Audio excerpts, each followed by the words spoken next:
How to fix WhatsApp status no views on Android phone. Hello guys, in today's video I'm gonna show you how to fix WhatsApp status no views on Android phone. First open settings and then just type here apps, and here we'll find apps, then click on it, and here just type WhatsApp, and here we'll find WhatsApp.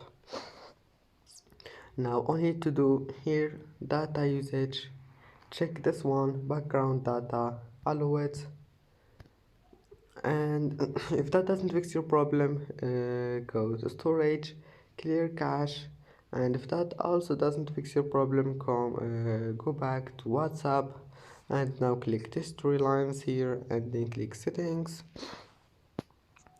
and now click this one, wait, where is it, account, and then click privacy, and now disable this one here.